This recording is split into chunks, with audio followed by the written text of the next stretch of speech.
when you stick three opinionated blokes in a room and put World of Warcraft in front of them. A completely unchained view from each of them that clash in spectacular fashion, much like the best raids of all time. Classic. There's going to be someone who's always right and someone who's always wrong, like Dunkirk is, as we know the latest raids are much better. So, with that in mind, it's time to take a look at the latest Warcraft news and speculation. But be careful what you wish for, because You think you do, but you don't.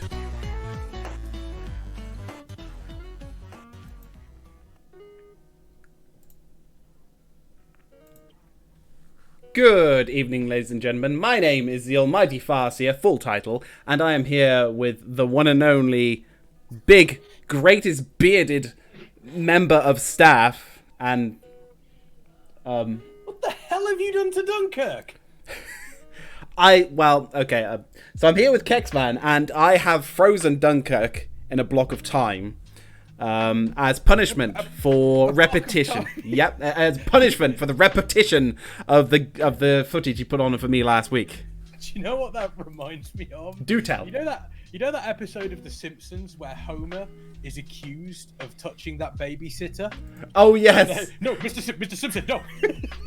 that's exactly what that reminds me of. Sweet That precious Venus. That is amazing. I love that. There you go, and that's what we're going to be looking at for the rest of the show. I do apologise, and also at the same time, don't. So for those of you who listen on the podcast, hang on. Yeah, you can't see this, but it's like he's been. I don't know, how would you describe it? It looks like he's been giving a sour lemon to eat, whilst at the same time someone's kicked him in the shins. That's kind of what it looks like. Quite a good combination. He's also been told that he's going to get £10,000. It's all in the same. Let's see if we can do that. Hang on. What? Like that. He's got his eyes raised, but his eyes kind of closed. And he's almost. It's a Dunkirk faces. I've just looked at myself on Twitch doing it. Good God. It's a Dunkirk face. It's one that only Dunkirk could pull off. Only Dunkirk so loud? Could pull that. Only Dunkirk could pull that. I do apologise. I was peeking there. I have turned myself down a smidge. I did adjust the gains a little earlier, so it should have been fine. But anyway, welcome to You Think You Do, But You Don't. It's a show where we tell you that you're wrong and that you think you want it, but you don't. You're wrong. And we also tell each other that we're wrong. You're wrong. And we freeze each other in space and time, apparently. Yeah. And you take it for the moment, because I've got important things to do. That is fine. I actually did tell Dunkirk last week he should have done this exact same thing. When I wasn't here, I said, you just get a picture of me, just freeze a frame like this, and then just have it for the show. And he didn't do it. He did his own thing. So then I went ahead and did the idea. I'm now going to say right ahead, now we have Kexman's filler image too. Oh, yay, you did the face. We now have your filler image, because what you did. Oh, that one's also good. Sorry, I keep forgetting which direction he's in. He's over there. So we have, well, God. Image, I almost look like a spitting image of Jesse Cox. You know, you've been mistaken for Jesse Cox, Boogie, Boogie Cox, so many times. So many times he's just been mistaken for other people. I love it. But yeah, so I'm going to say to Dunkirk, because I know Dunkirk's going to watch this back, and he'll go, Farseer? And I'll go, yes, Dunkirk. And he goes, why wasn't the chat there on the left side, like it was on my setup? And I'll say to you, well, Dunkirk, I haven't had a lot of time, and for the life of me, I could not find the chat element window to put the chat in. So there's what that. happened to you? Why are you just in the black? I am in the black. Also, a secondary one, because we haven't got a rotation thing up there. It's because I couldn't find the guidance stuff how to do it. I haven't had time to do these things, man. I did my best to replicate your UI as best I can, right? No one else noticed. Only Dunkirk will notice these things. And I'm in the black void today because it looks so much better than if I had the tavern on.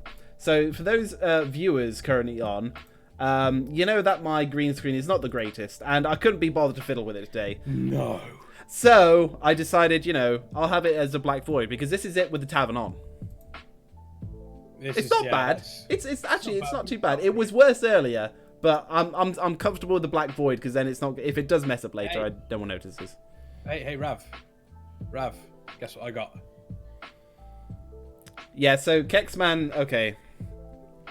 So Kexman on the weekend went for a treat and got himself... Time for a treat. It's time for a treat. He went and got himself a Nintendo Switch. You know what? As you work in a joint, I'm going to call it a joint. As you work in a joint that, is a proprietor of electronics and stuff like that, I'm very surprised that you hadn't had one, or you didn't get one before now. Yeah, I've been thinking about getting one, solely for Legend of Zelda. I haven't got any games for it. I literally picked up the Switch and an SD card to go with it. So, so he's got a Switch, but nothing to play on it. Yeah, I'm just gonna go onto the Nintendo store. That's my game. I've connected myself to the internet now, and that's all I really care about. Look at that nice smooth action. I know. So it's Black Friday coming up next week as well. I currently work in sales in a store that also sells electronics in a different nature to Kexman, but we also have Nintendo Switches, and the prices are expected to go down, so I might be tempted. So, that's that. But anyway, enough about us. You're not here for us. Wait, are they here for us? They're here for me. Oh. They're here for... I mean, that kind of goes without saying that they're here for me. Let's be fair now. Oh, okay. They're here. You're kind of like... you are... I'm trying to think the best way to describe this. What's the best way to describe this? I'm trying to think of a good food analogy to kind of describe this. So... hey Bulldogs 1992, how's it going? Hey. You're basically you're the fries.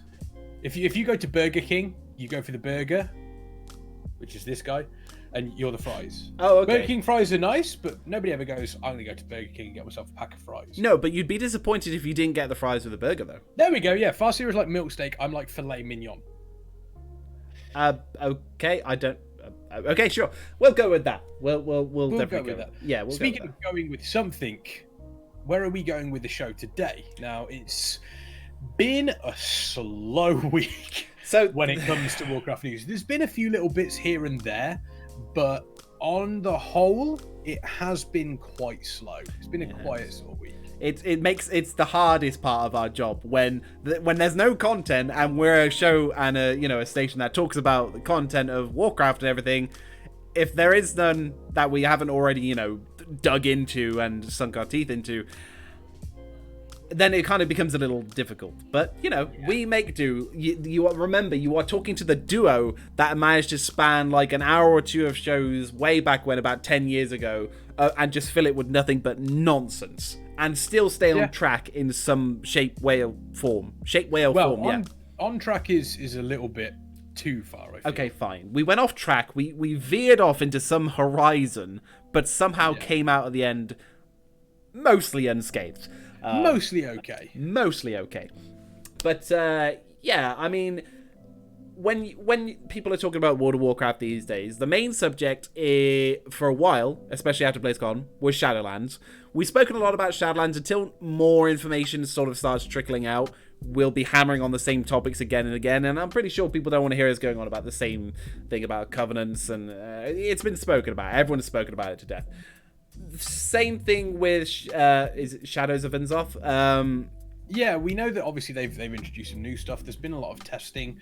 But on the whole, there's nothing new. There have been a few bits of information that have come out this week that we'll go through. And I don't know if you've kept up fast here, but I've got a few little things that I do want to touch upon. No, but please, by all means. There hasn't been, but on that topic, there hasn't been anything massive because we've got to a point now where we're probably only a couple of weeks away from the release of the patch. Oh, I hope so. I so hope so. Generally means that, we're kind of now at a point where it's just testing numbers. There's nothing really that's been sort of announced and oh wow, they're doing this. We haven't reached that point yet. Ooh, there is a question. It's time for Yogi Bear and Boo Boo. Oh, God, I think we're not quite there yet. Maybe in the next second hour, we'll see. But that raises a question. When you said about weeks away, they're just doing testing now. Do you think that they're developing the Shadows of Inzoth? Do you think they're developing in a way where the content is done first, like everything other than the raid, right? So they're doing that all first, get that all done. release it, because we know that the raid content is probably going to be released later, right? As we said that they wouldn't 21st release of January. You hope. Otherwise, you get an alliance color beard, and that'll be incredible. And it'll match your shirt. It'll be awesome. It'll blend in with the collar. So, Oh god, it will. where does the shirt end and Kexman begins? Who knows? Let's find Shirt out. ends about here. I Yes. begin about here. Yeah, but every time you look down, it would Where merge do in. you, that's a good. Where do you begin? Do you begin at the tips of your fingers, or the tips of your toes, or the top of your? Where do you begin? Kex, it's too early for them deep questions. It's Where do you? I'm asking you, where do you be? What's happened with my camera? What? You're fine. Oh, I was out of focus for a second there. Yeah, let me know. That's usually my problem. So. Oh no, I'm not going to be bleaching a beard. Don't worry, Rav. That's not happening. I'm going to be using some sort of like beard spray. Yeah. I'm not stupid. Yeah, so the man knows how to take care of his beard. So so finishing off my thought. So do you think that they would release it first as the raid content is getting released later? Do you think that they'd release it with all the features, so the flexi dungeon, the world invasions, everything, and then still be testing the raid while that part is already out, and then have the raid ready for release 100%. later?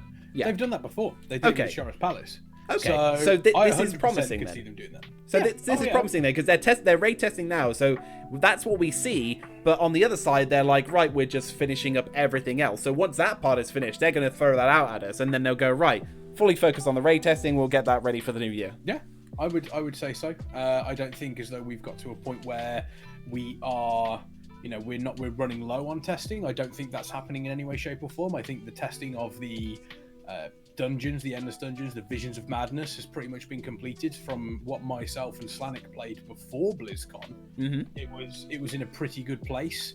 A few little placeholder things with talent trees and such, but I can imagine them releasing the patch probably second week of December, third week of December, that sort of time frame. Okay. Having people being able to play with the Visions of Madness over the Christmas holidays, and then obviously when they come back into it, doing a lot more testing. I do know that they've had to do a little bit more testing on the last boss on Unzoth, because they have, the first time they tried to do testing on Unzoth, he was broken beyond all belief. Oh. So they definitely had to do he was broken to the point of like he would break reality. Okie dokie then. It was pretty broken. And not through his abilities being overtuned, like he was just bugged. Okie dokie. So they've had to do another set of testing on that one. I know that they've also got into, so one of the things that they've announced today, kind of sneaking our first little subject in. And it's something that I kind of want to put towards the chat. So for all of you in chat, question for you and a question for yourself, Farseer, as well. Go ahead. Now, one thing they've introduced is that the last boss, or the last two bosses, Carapace of Unzoth and Unzoth himself, are essentially dropping items that are going to be 10 item levels higher than the rest of the raid. So these are going to be slightly more powerful. They're going to have slightly more kick behind them. Mm-hmm. They have done this before in quite a few of their raids, where the final boss of the raid will drop a higher item level stuff. They did it with Hellfire Citadel. I think they did it with Argus as well. Okie dokie. Is this something that you think should be introduced? Do you feel as though there should be something in place where, as you progress through a raid, there should be a slight increase in the item levels versus having a flat item level for the raid? So, for example, it's the last boss of the expansion, which is they have done before, as Rav says, but would you rather see it be introduced on a grander scale? So, for example, the first raid, or however many that you have, say, for example, a raid gets released, the item level of your Mythic Plus, your starting Mythic Plus, is 350, we'll use for ease of maths. Okay. That's your starting item level. Mm-hmm. You then turn around and you say, okay, the first two it's a 10 boss raid, again, for ease of math. First two bosses, item level X amount. Mm-hmm. Second two bosses, 5 item levels higher than that. Next two bosses, 5 items higher than that. And have a gradual sort of treadmill to go through. And that applies obviously across the board. So this is on a normal difficulty, on a heroic difficulty, it starts 5 item levels higher. Okay. And then mythic difficulty starts 5 item levels higher there. The danger you run into is that you have a, you potentially are just going to end up getting higher and higher and higher item levels throughout the expansion. Yep. But if you look at how item levels jump, it would kind of make sense. You can still obviously keep a little bit of, and you could potentially keep, that would be a good way of keeping a little bit of interest when it comes to the next raid. So say, for example, you turn around and you say, okay, this raid, the mythic bosses dropped, the last 4 bosses dropped item level 420, blaze it through to 435, for example. Yep. The next mythic raid, their bosses start at 420. So there's still a reason to go back and do the old raids, because you can still get that loot to help you then progress through the next mythic one. But you almost have this staggered raids, this staggered loot system that gives you an incentive to A, go back to order raids to finish off the bosses for better loot to go forward, and B, it also means that it helps you kind of create, instead of just having, boom, this is a flat upgrade. Yeah. Sometimes, it turns around and goes, okay, you've killed this boss, you've got a side upgrade, the next boss could be an upgrade. Gives you more opportunities for more upgrades, and it also kind of helps play into the difficulty, sort of the difficulty curve of the raid. Is this something that you could see, or is this something that would you prefer the flat leveling system? And this again, to you, Farseer, and to the chat as well. We'll go to Farseer, and then any answers we will get from the Twitch chat as well. I think so. I listened to a bit of you guys last week talk about something on this level, where I think you discussed the idea that Dunkirk had was that he didn't want to remove LFR, which shocked you to no end. Yeah, that made no sense. He said he didn't want to remove LFR, but he wanted to make the gear that dropped in LFR blues instead of epics. Now, I found that quite interesting and something I hadn't really thought about before, but he sort of has a point where it can still get people introduced into raiding, whilst not obviously rewarding them with the greatest loots that can Warforge and Titanforge and, all the ridiculous stuff.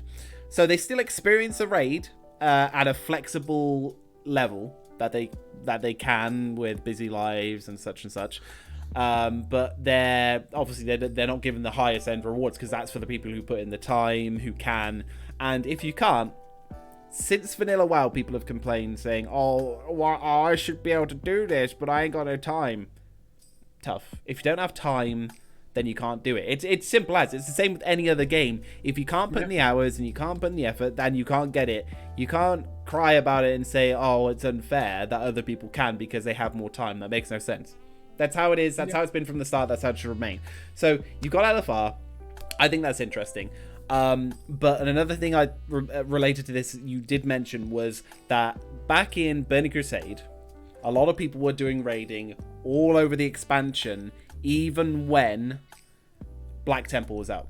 So people were still doing Karazhan, people were still doing Tempest Keeps, people were still doing Gruul.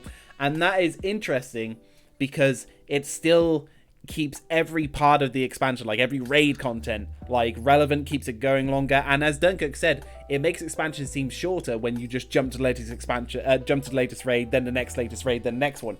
It makes it seem shorter. And I kind of agree with him.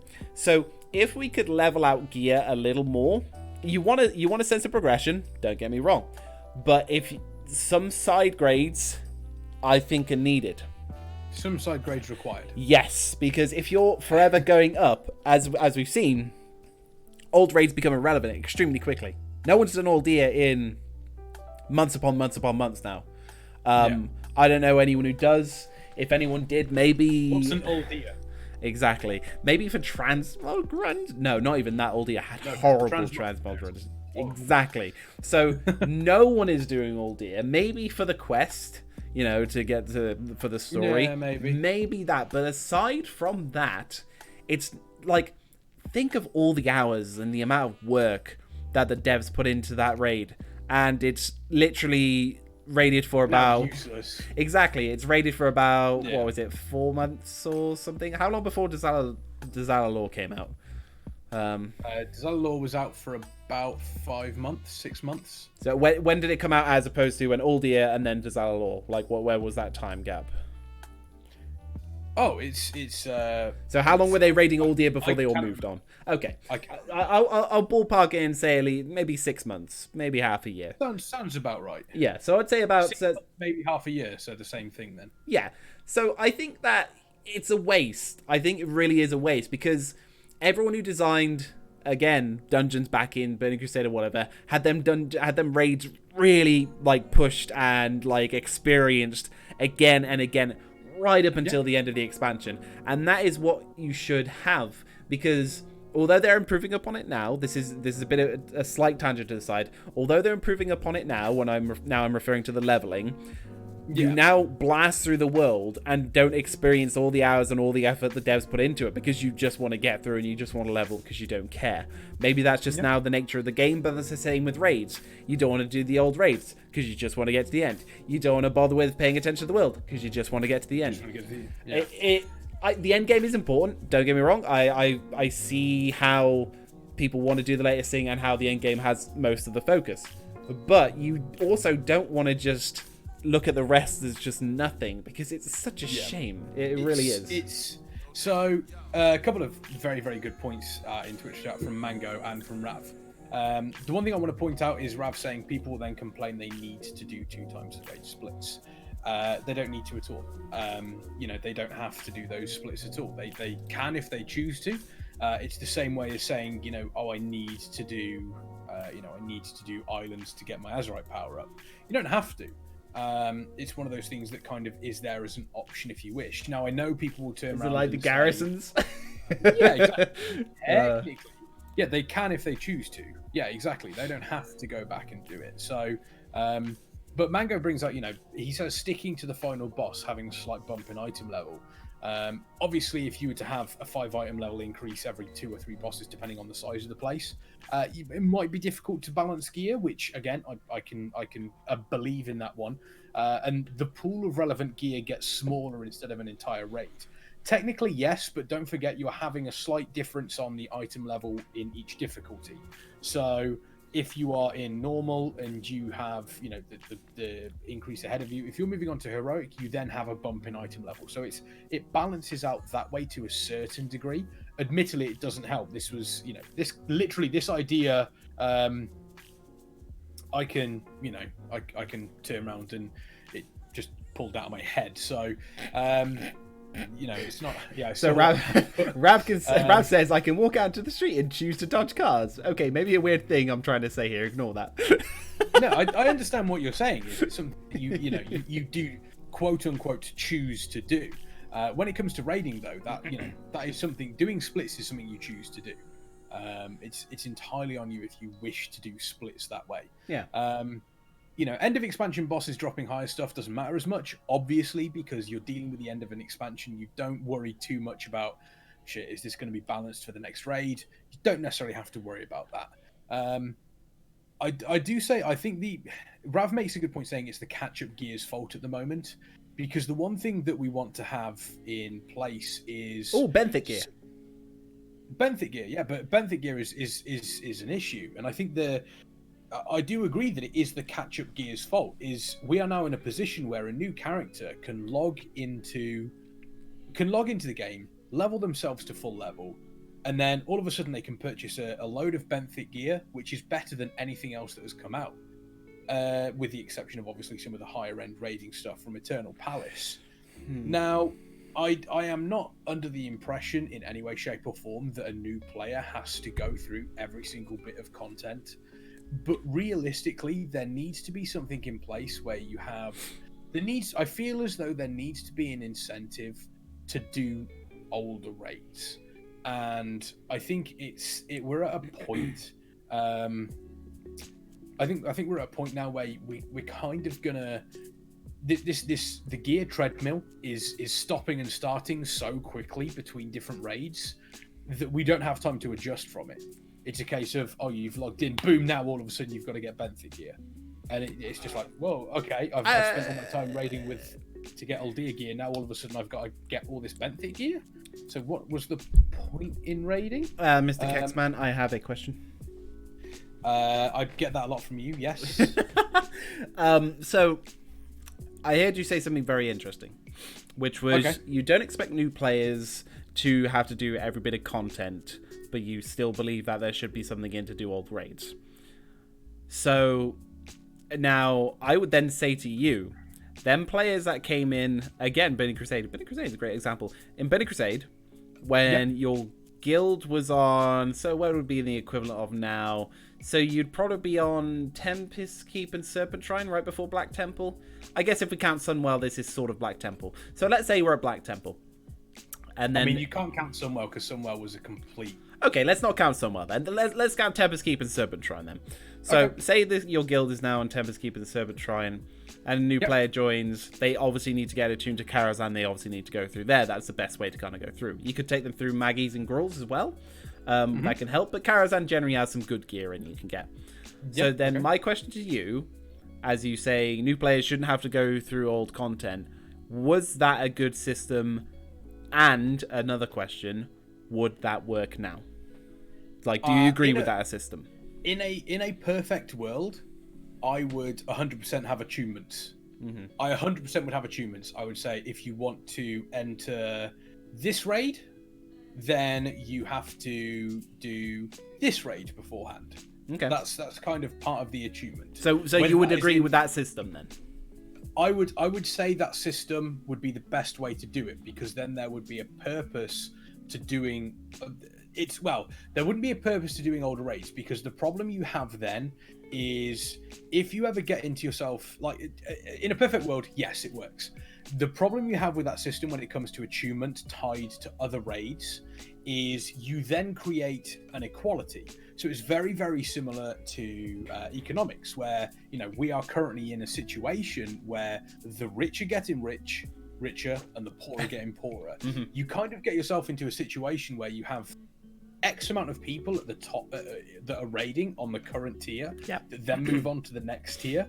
That pool of players there, they have no reason to really bring anybody else in, because if they bring somebody else in, realistically, they then have to introduce, or one way you could look at it is they would then have to introduce themselves into a position where it's like, okay, we have to go back and do old content for one player.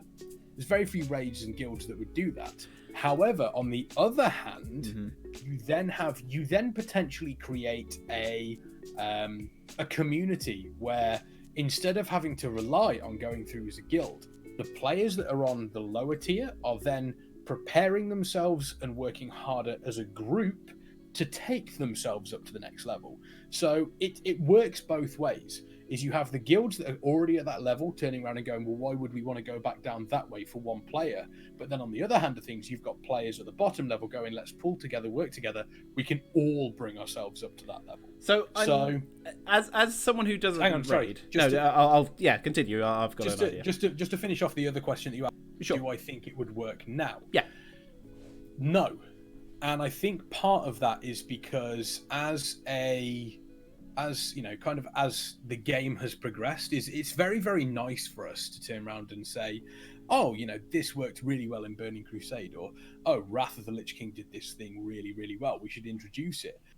One thing that we have been shown very, very clearly with the release of Classic WoW is people are going to be doing their, you know, people very fondly remember the old stuff. Just because they remember the old stuff doesn't necessarily mean that it is going to move forward into this current day and age. You know, we've seen people that turn around and go, I played Classic WoW, and good God, it was one of the most, you know, frustrating times that I've ever known. And you've also got to remember is that the people that, you know, the people that had the time to really jump into World of Warcraft at that point in time, during Burning Crusade, they, you know, they were always going to struggle to do that now. And not only because, you know, sort of like gaming habits and habits of people have changed over the past 15 years, but also the gaming market is a lot bigger than it was back then. Online games didn't really exist outside of MMOs. Now you have Call of Duty, Fortnite, Battlefield. You know, you've got Hearthstone. Blizzard themselves have got Hearthstone, Heroes of the Storm, Overwatch, Diablo. There's a lot of different things. Rav says, in regards to my point, they just recruited the players that had already done that content. That's fine, but then you fall into that gap where you have X amount of people above in that tier that then struggle to, that's it. That's all you have. So it doesn't mean that players go back to the old content, because they don't need to. It kind of that reiterates the point, is you just have people getting it. Okay. Rulu 2 says the main problem is people don't have time to do all these things just to play with their friends. So many games are coming out at such a fast pace these days, they really have a hard time attracting new players that have the time to commit to an old style MMO. True. That's pretty much exactly what I said. You're having people that are enjoying Classic because they have the time to put into Classic. I don't have anywhere near as much time that I used to have. No. And it's showing, because I don't want to, if I turn around, you've also got to look at it nowadays as, because people are working longer hours, they're having less time off, as a general rule, people want more bang for their buck. And with Classic WoW, as well as I do, you don't really get that. No. It's, the amount of time you spend on Classic WoW versus what you get out of it is much lower than anything else. Yeah. So I did have a quick idea, but before I jump onto that, I'd like to say that Ketra thought that Dunkirk was actually on. No, that's just what Dunkirk looks like. Yeah, that's Dunkirk in his natural state, Ketra. That's why you thought he was on. It's so lifelike, isn't it? So it is lifelike. And speaking of lifelike as well, if you actually want to speak to the very own Dunkirk, then you need to join our Discord. Obviously, join our Discord. You'll find us all in there. You'll find out all the new show titles. And if you decide to sub to this channel, which is a fantastic idea because it helps us, massively helps us. We get to present more fantastic stuff for you, including things like our BlizzCon coverage. Then you also get access to a subscription-only channel on Discord, where you get some news tidbits before anybody else does, and you also help us decide. And early access of Farseer's video work, which is generally you get to know before everybody else. And Rav says you can sub for free with Twitch Prime as well. So if you have Twitch Prime, then you want to do that. Basically, you support us. The hell did you just fall down? No, I accidentally knocked my pop shield a little too hard. I do apologize if that hurt anyone's ears. But if you want to subscribe to us to help support us, so then we can bring you even more great content for longer periods of time, harder, faster, and all that great stuff. So yeah. I thought you'd been shot then. No. Yeah, so it's been There's not a lot of armor space. I'm sorry. There's not a lot. I've got loads of it. Look. Yeah, I know. Okay, so I did have an idea. So before I got distracted by Ketra getting distracted by Dunkirk. No. This is throwing this out there. So you said people. You know those dangerous phrases you hear in life that as soon as you hear. What's the worst thing that could happen? As soon as you say the three that you say that sets me off is, I've had an idea. Have you got a minute? And when are you next free? Every single time you say those three, I go. What? What about when I just say Kexman and don't say anything after it and wait for you to respond? Yeah. Oh yeah. You say that, and I'm like Kex. Yeah. Oh god. What? I have a suitcase over there. Okay, that's from BlizzCon. Every time you say that to me, that starts getting filled. Just in case I have to leave the country. I like that I'm your early warning system for some apocalyptic disaster. You're my canary. Kexman, I can't breathe.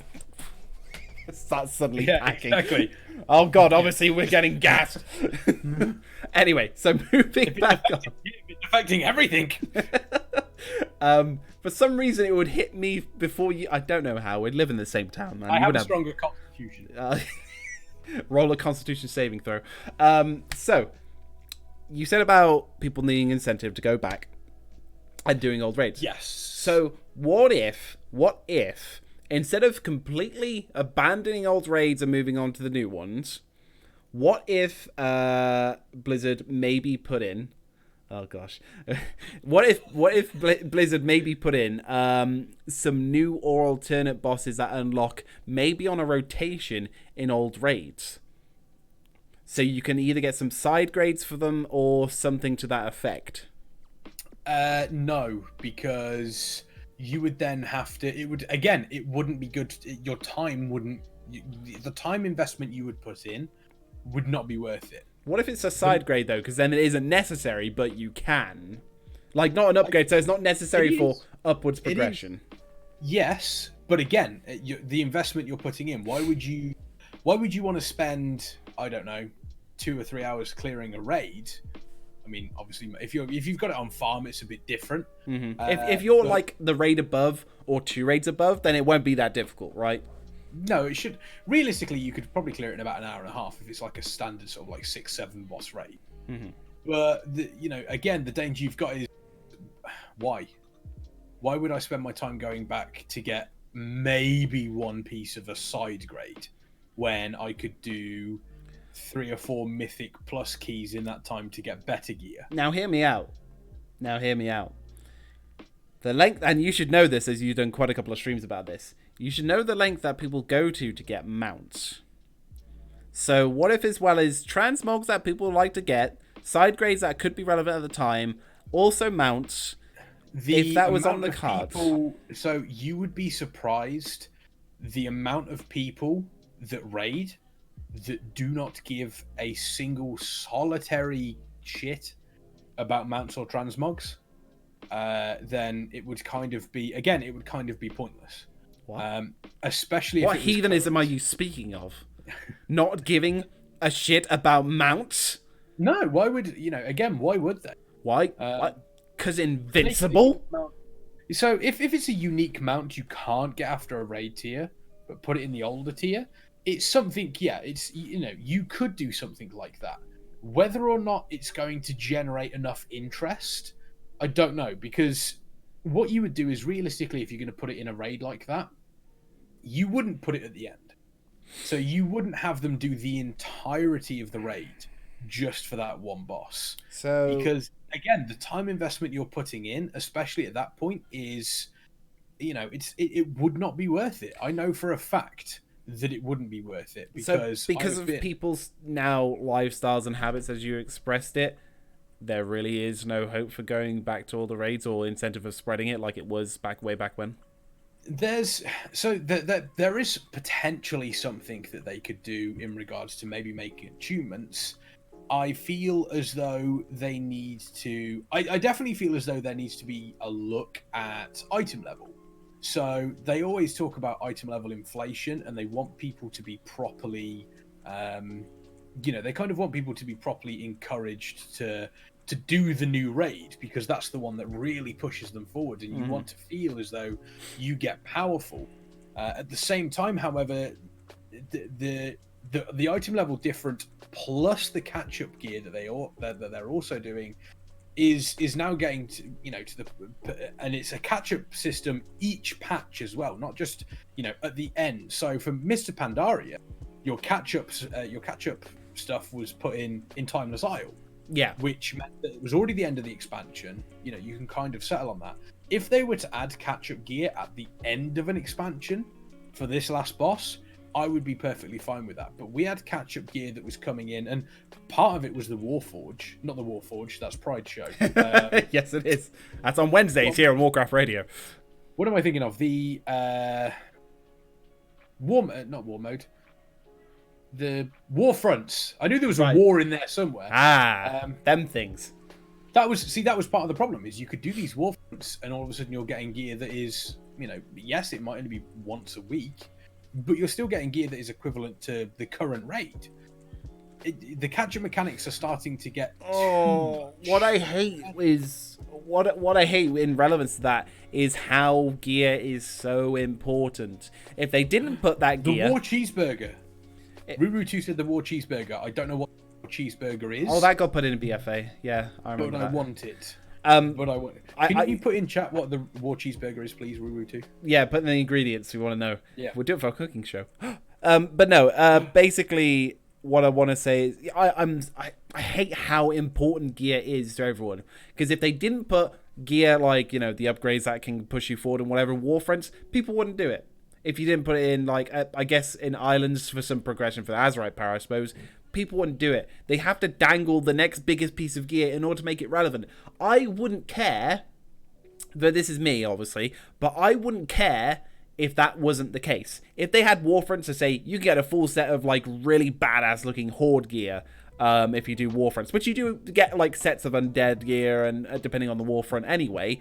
So, if you got that gear for Transmog every time you ran, maybe like put like 5 different like really cool mounts in, like Horde theme mounts, or on the Alliance theme mounts, pets, like everything but like a next gear upgrade, because it's just so important. It's become the core premise of everything, and that's so it's diluted the game. It really has, because it's literally like, it is, and don't get me wrong, I understand, but it's not everything, and it's been made out to be everything now at this point. It is important, but it's not everything. So, yes, my argument against that is then, if that's how it wants, if that's how you want it to be, yes, what is the alternative?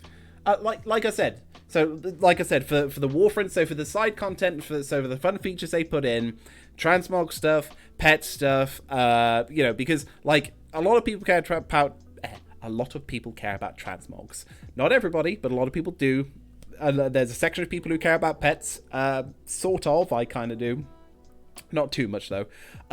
There's a bit of a larger portion of people that care about mounts. You can still put things in that as worth people's time. People like looking good, right? People like looking good. They like titles. They like pets. They like mounts.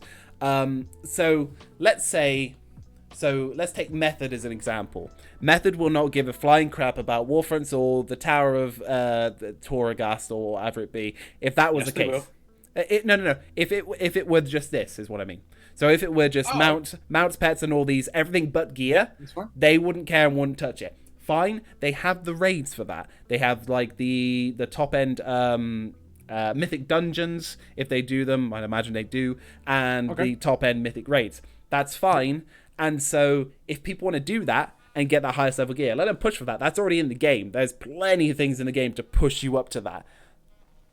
On the other side, when you're putting in other things, make it really, really cool, because people hate mounts, for example, on the store. Like, they're like, why is that not just in game? Just strip all them really cool mounts and all them ideas, put them into like your content that you're putting on there. Maybe you can have some gear. Like, don't get me wrong, maybe you can have some. Maybe it doesn't have to be like the highest, end gear, like catch-up gear. It doesn't have to be catch-up gear. It could be something nice. If an item drops and it looks badass, if the sword looks really cool, I'm like, hell, I'm happy. I don't care that it's not the highest or whatever. So I think that is an idea. I think they need to clear the waters a bit. There was an idea. Mango also agrees with my sentiment as well. Thank you, Mango. So I just described Island Expeditions minus Azerite power. I mean, no. Yeah, you get tokens from that you can then spend to get them sort of things. Don't give the tokens, just give the chance at dropping of things. Exactly. We've spent a lot of time on sort of like this discussion. I think the one thing that we can take away is that this is something that they could introduce, but it depends on whether or not we have a player base that would accept that. Yeah, that's true. We have to, we don't know if that's the case. I think it's something that they could definitely test, and I would love it if they took the opportunity during this beta cycle for Shadowlands. If they took the opportunity to potentially make those changes, or to make some sort of change to help along with the staggering of the to help along with the staggering of this constant gear treadmill. We know that the first raid is going to be 10 bosses, and we know that it's essentially going to be Castlevania. I am so excited for that raid and for the design that Blizzard do for it. I can't even begin to say how excited I am. I mean, that's Phantom of the Opera, but yeah, you kind of got there, I suppose. Yeah. But the one thing that you've mentioned repeatedly is transmog. Yep. Transmog is something that people are very, very interested in. Oh, yeah. And we are talking about, it is a potentially slow news week, but there have been a couple of things that have come out. And one of them has been patch 8.3 is now going to allow you to transmog into legendary weapons. Now, this is something that Blizzard stated they were going to do for Shadowlands, or they were going to at least do in the future.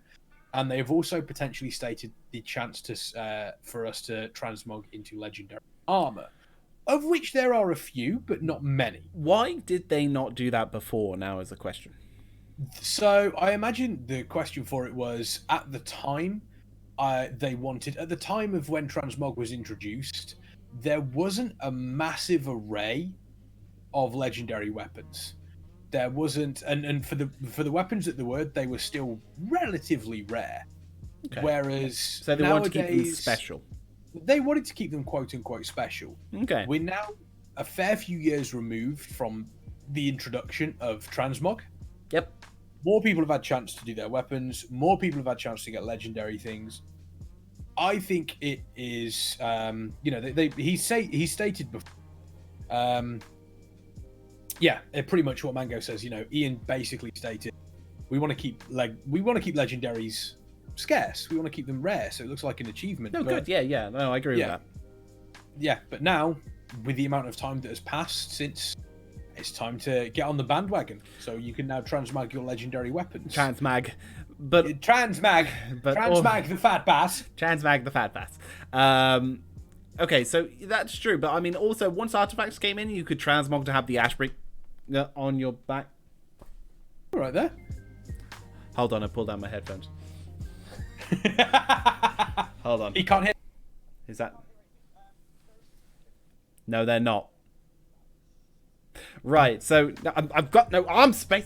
Right, so, as I was saying, once you could transmog things like the Ashbringer on your back and like big legendary weapons and stuff like that, then it was what do you call it? Everything else seemed a bit lesser. Well, not lesser, but you know what I mean. Yeah. And now we can't hear Kex. Apparently they can't hear me. What have you done, Farseer? No, you're going through. I think Rav's just being stupid. He's being stupid. Yeah, the legendary weapons. I think it is now, it's now time for it to be. I think we've got to a point now where everyone has access to pretty much everything. The power spikes have now completely gone. You can quite easily go and do all stuff. Mm-hmm. It's very, very easy for you to do all that sort of thing. I would, but now I'm trying to figure out what do I want to transmog to. What do you want to transmog to? I don't know. I don't know what I do. My transmog is the best. I want to point that out there. My transmog is incredible. Okay. But I don't know whether I want to change it now that I'm going to have access to legendary weapons. Okay. I don't know if there are any legendary weapons with it. Okay. But I'll have to wait and maybe see. Do that. Sure. Are you sliding Dunkirk? Have you got another picture or something? No, I'm just scrolling him across. You're just giving it. Just doing we just things. got a slideshow. Yeah. I just decided to slide Dunkirk across because why not? Yeah, let's just keep him doing that for the rest of the show. Keep him moving. He's got to move a little, any. I'm trying to see if I can time my head movements along with him moving across the screen. Oh no, I went the wrong way. No.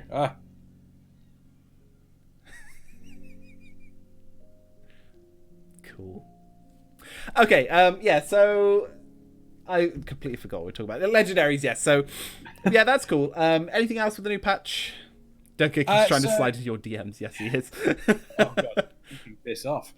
So they have added some new. There are some new transmogs for some helms that are tied to the masks that you get during the Visions of Madness. They kind of look like Plague Doctor's masks. Oh, okay. I will put a link in Twitch chat.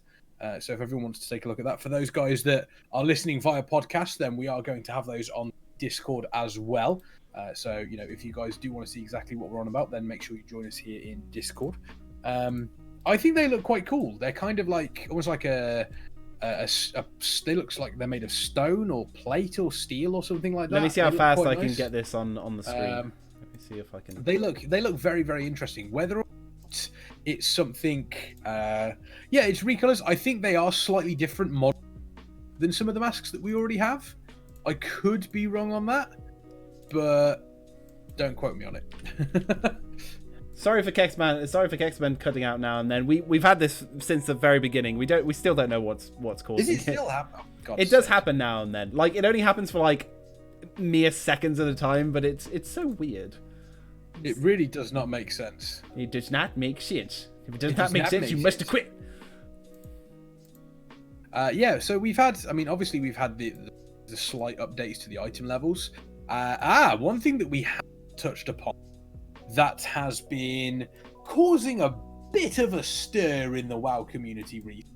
Oh. And it's something that Artemis has kind of touched upon in the Twitch chat. Okay. And that is the Long Boy, the auction house. The Long Boy, yes. Yeah, the Brontosaurus mount you can get in Desire Lore, which is the auction house mount. That is no longer going to be available yes. come Shadowlands. However, it is moving onto the black market auction house. This has, for some reason, caused up a massive stir because people are getting very angry that they spent their fake computer gold on this mount. Okay. That someone is going to be able to get for cheaper. Now, for those of you that don't know, the Brontosaurus mount costs 5 million gold. Plague masks, by the way, guys. So it's finally got it on oh there. God, I finally got it on there. there we go. There's the masks. I think they look quite cool. Yeah. They are not going to suit a Tauren at all. Nope. But they look quite cool. I think that would look cool on a Draenei. Yeah. Well, it just fit along with their other squid faces. Oh, hang on. I've just noticed. Do tell. What have you noticed? I've just noticed. Also, not every armor class has that design with the hat. I don't know for any of my fellow warriors. I know Rav obviously plays a warrior. For any fellow warriors in the Twitch chat, the mask, the second mask, and the one that's on the end as well, that color scheme there matches up very, very closely with the tier 5 or tier 4 warrior armor set. With that red and almost like the grey colour scheme, that looks like it could be very interesting. I don't know. I'm picking up a lot of background noise from your mic. I can hear myself. Oh, can you? Yes, I am. Please do not, Yes, I can. So yeah, it's one of those where I think there's definitely something, and I think they will match up with quite a few different sets. But that Plague Doctor mask could definitely match up with some of the tier sets that we have. I'd be excited to see what I can do with all these new transmog options, and I cannot wait until we get a proper look at some of the stuff we're getting from Shadowlands, because again, transmog is a fantastic thing to have. The fact that you can do your own little things, the fact that you can now transmog legendary weapons. I have a feeling we can pull out some very nice transmogs. Very nice transmogs. Yeah. You probably heard yourself because I was like leaning right in there. Sorry, that was You're very loud as well. Am I? Yeah, I don't know what you've done with your settings this week, but you've screwed them royally. Have I now? I think I'm fine. Like, the levels are picking me up just fine. Yeah, it could be me. I've probably got you set to. Ixorn says Possibly. he needs more armor with skulls on. So it's me then. Hang on, let me turn you. Oh, I know what it might be. Yes, it definitely was me. I had you set to 200%. Yeah. Okay, there you go. That might be a problem. You sound much better now. Hey, there we go. So yeah, I've backfired. My plans have backfired. I'm now distracted by Dunkirk. I'm the one who did this, and now he's scrolling into me. I changed it when we were off screen. You built this. I did build this, and now I'm regretting it. Build it, and they will come. Okie dokie. Any final thoughts before we go on a short break? And during the short break, we will be showing you, if you guys haven't seen, the wonderful cooking advert featuring Kexman and myself in the digital world known as World of Warcraft. Have you heard of it? I have heard of World of Warcraft. Have you heard of our Lord and Saviour Varrock Sorfang? Yes, he died for our honor. Sins. Honor. Yeah, by the way, as well, if you guys enjoy this little cooking thing, then we are going to be doing slightly more of them. And as well, I don't want to get anyone's hopes up, and I don't want to, but in the new year, myself and Farseer will see if we can get at least one cooking stream done where you can potentially watch us making some World of Warcraft thick. Continue. Some World of Warcraft things cooked. So yeah, you don't keep an eye out for that one. That's something you definitely will not want to miss. Yep. But yeah, we're going to take a short break. Stick around. We'll be showing obviously the little, the little machinima that Farseer made. That was. It should be, because I haven't tested it before the stream. It should be fit to screen. If it's not, I will fix it immediately. Fix it. I will indeed. Yeah, and if any of you on the podcast, if any of you on the podcast want to see the video for the cooking trailer or video that we're about to show, then you can do so over on Warcraft Radio. Sorry, youtube.com/Warcraft Radio. It's over on there. You can also find all of our BlizzCon highlights and our sort of like our vlogs of our shows as well. So you won't want to miss that one. Indeed.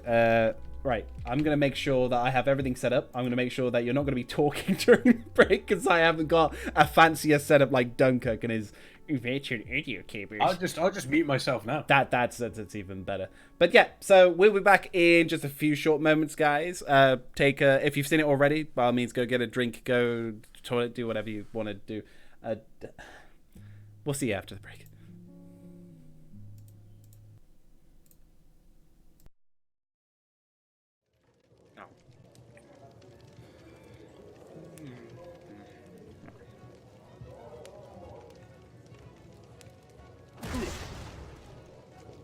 So this is going well. Farseer, what in Sorfang's name are you eating? Bread? The hell are you eating bread for? Did you not cook anything? But I did cook this. You have the kitchens of Dalaran at your disposal and you make bread? Well, I tried to cook other things. Let's teach Farseer to cook together, shall we?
Farseer, what in Sorfang's name are you eating?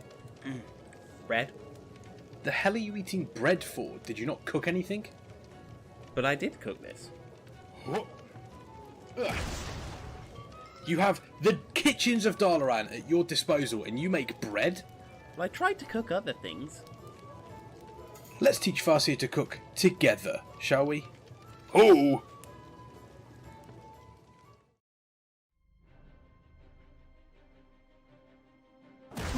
You've got to have salmon if you're making this dish.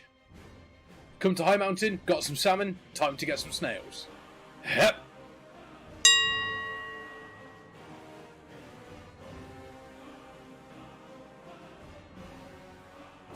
You can get snails anywhere in Dalaran, but I prefer to get it the old-fashioned way. Oh, why are the snails so... No, stop. No.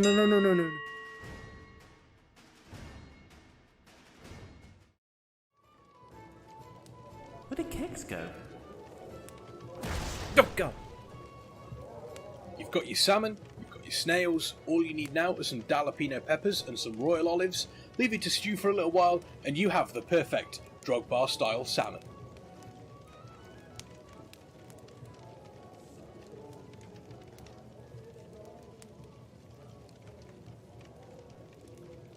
I think I might stick with my bread, because that doesn't look good at all.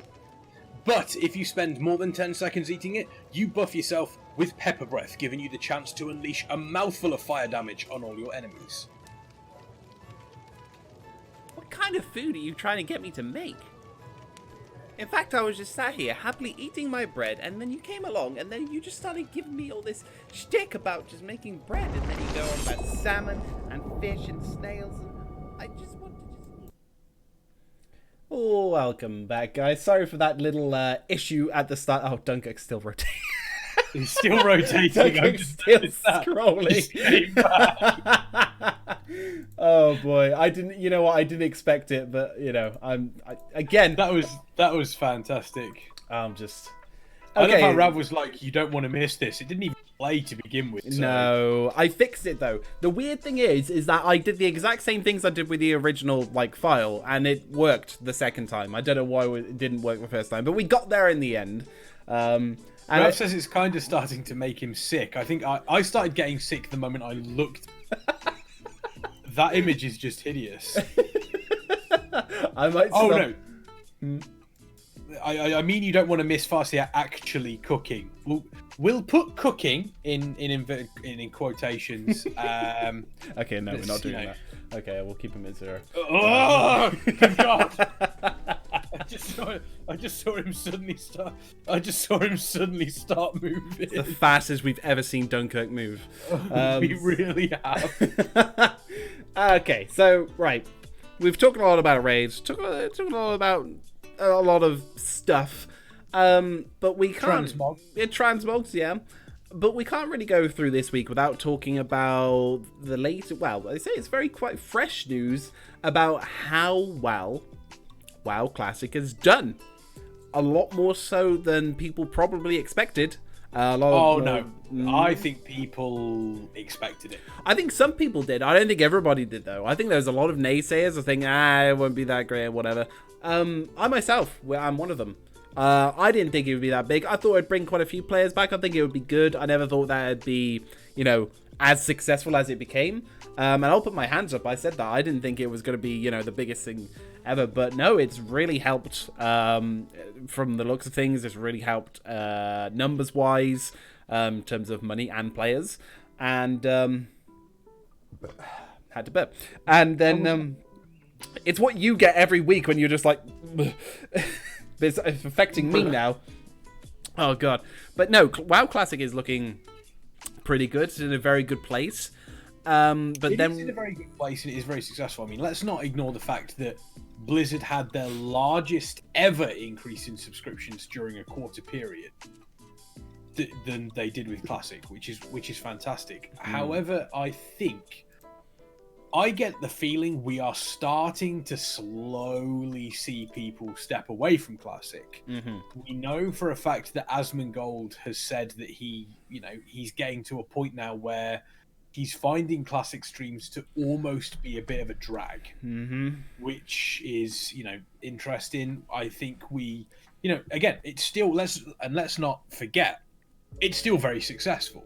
And it will continue to be successful. Let's also not forget that he literally streams for like 8 to 10 hours a day, every day. So he is like grinded the ever-loving crap out of it. So, it's to take a perspective from one person and him going, oh, it's getting a bit boring now, and then going, oh yeah, no, he says it's boring, I'm not going to play it. It's like, okay, unless you're literally Asmongold streaming it for like 8 to 10 hours a day, you're not really going to reach the point. You can't be the one to comment on that one. Yeah, you're not really going to reach the point where he is at. So don't. Yeah, no.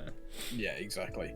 I would think that we're probably going to be seeing it carrying on. However, I don't know if we are going to be seeing any news on it until next year's BlizzCon. Is that going to be a good thing? I don't know. It's because everything's already set out, right? It's again, it's already been done. They're basically following the path that they did originally with WoW Vanilla. So what is there to tell? And I've said that, I think we spoke about this before. What big news is there to tell when they say, "Oh, they're releasing Battlegrounds"? Who didn't see that coming? Like, you know what's coming. And I mean, I guess you can be excited about it because you want it. But it's not like an unexpected exciting thing. It's not the same excitement as when you got like ourselves when we sat down and we made a video listening to Ian talking about the new patch events off. It was like, holy crap, it's Nyalotha. Holy crap, that's you thought it was Tyr, but it happened to be Raden or what have you. Raden. And exactly. And it was like, holy crap, new stuff. Didn't see that coming. The change to the auction house, that was out of left field, which was really awesome. We didn't expect that. That you don't get with Classic. You can't go, oh, holy crap, bloody Anchorage. Yeah, you know. Who'd have thunk? You know that. But, I mean, even those that didn't play Classic will know it.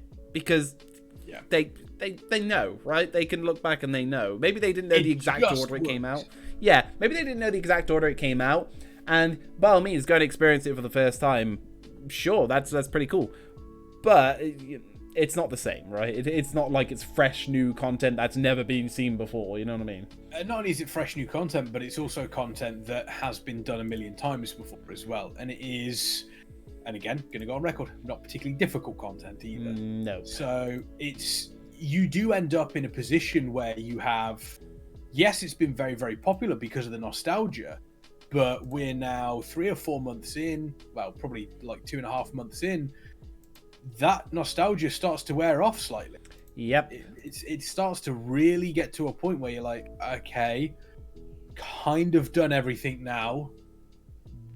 I know what's coming next, so I don't really see the need to keep playing. I think that the fact that Phase 2 came in, fantastic, added Diamond, added the honor system. But realistically, the honor system only benefited people that had rolled on a PvP server. Look in that image.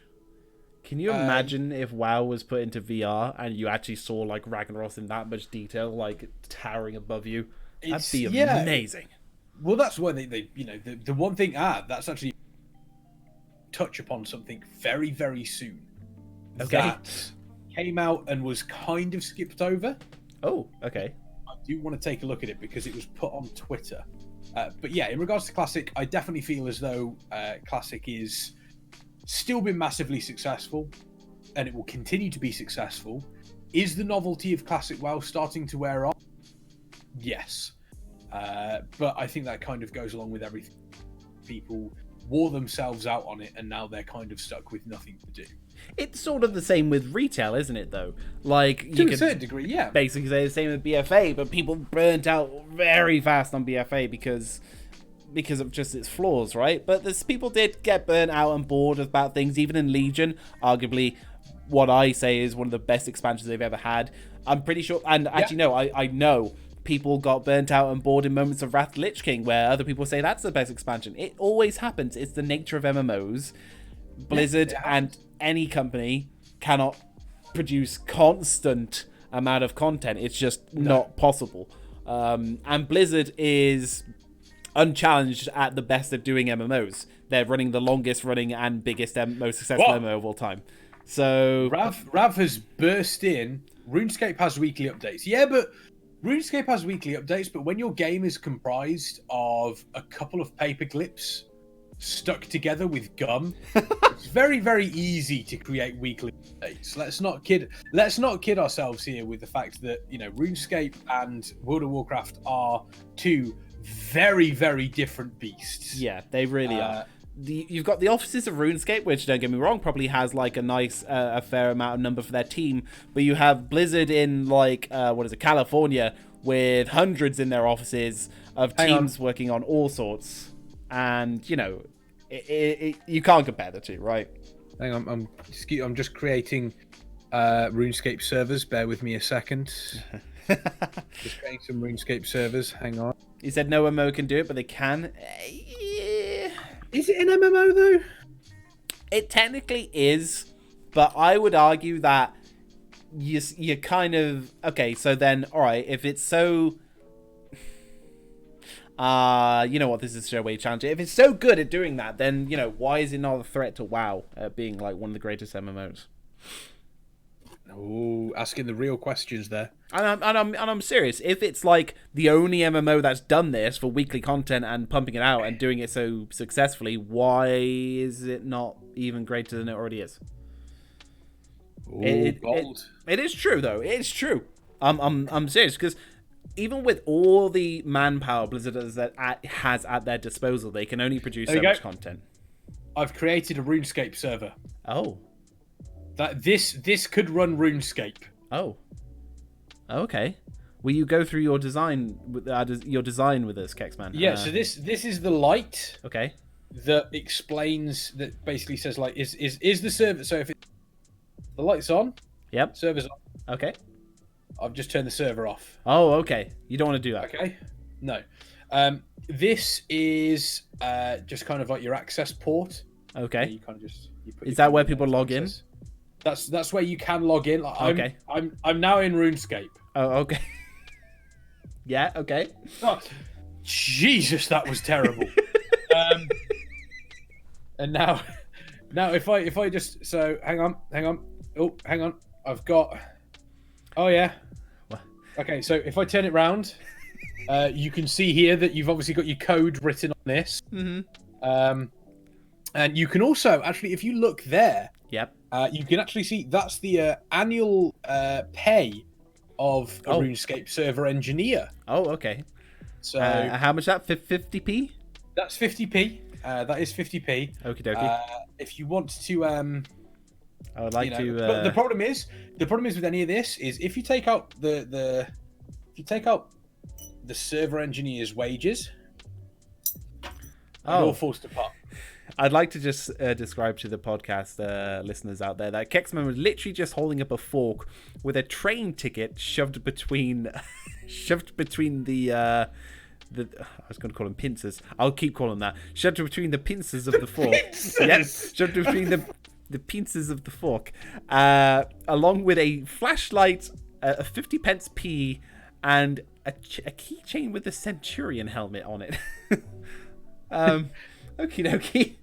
Yeah. But anyway, that's what we were just witnessing right there. Oh god. It doesn't work because the server's broke. Okay, all right. But no, Rav. Seriously, I honestly, why is it not bigger than it is if they can pump out content that quickly? I'm curious. Like, if it's many of the factors, then tell me the factors, because right, the standard MMO cannot pump out content that quickly. It can't. Define standard MMO, because RuneScape technically is an MMO. I think it's okay. I think there are different leagues, though. Clearly, there are different leagues. Like we said, Blizzard and Jagex are completely different beasts. RuneScape and WoW are completely different beasts. Oh, and they always. Rav and Mango about to throw down in the Twitch chat. Oh, I love it. This is the show to do it. Fight! Right, but it is a very niche grindy game that doesn't appeal. Yeah, that's fair enough. That's a good assumption of RuneScape. Mm-hmm. Is RuneScape, going to be breaking any sort of like, it's not going to be turning around and going, it's so innovative, the graphics are amazing, this and everything. It's fine. It does get weekly updates. Yes, it is an MMO that gets weekly updates. There's no way you can get around that. Yeah. But I think it's in this sort of discussion, probably unfair to compare the two. I don't think he's. I don't think Rav would disagree with that. I think Rav was disagreeing with you saying no MMO can do that when there are. Okay, so I think it's needed for RuneScape. Just on the side note, I think it's needed for that weekly content and stuff to come out for RuneScape, because if they did release schedules like WoW, I think that would hurt it a lot because of the kind of game that RuneScape is. Like I said, it's not like WoW, it's not like the other MMOs, so no. I think that's needed for RuneScape, especially now that they've made it a standard, I guess. So yeah, and if they stop that, yeah, that would be... Fortnite gets weekly updates. Atlas, shut up.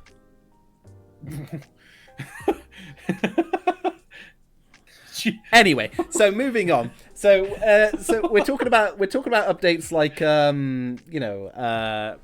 like World of Warcraft, Guild Wars 2, which is still going. I'd like to announce that Guild Wars 2 is still going, people. It is still alive. As is Star Wars Old Republic. Star Wars Old Republic. I love Star Wars Old Republic. Yep. Star Trek Online. Maybe we should just binge that at some point. Like, if I had the time, I'd love to, like, let's book a week off at some point, right? Let's just both book a week off, get Dunkirk to stop driving his bus for a week, and we'll all just play Star Wars The Old Republic for a week. We'll just binge. Just randomly. And hear me out on this one. This is gonna sound like it's, it's gonna come out of left field. We don't. Okay, sure. Anyway, so, good MMOs, like World of Warcraft, Star Wars, Guild Wars, and Final Fantasy XIV. Very big MMOs, very successful, but they all have these really long content gaps between them, because they've got to. The development team needs time to work on them. I'd like to say with all four of these MMOs, varying sizes of development teams as well, between quite a lot of them.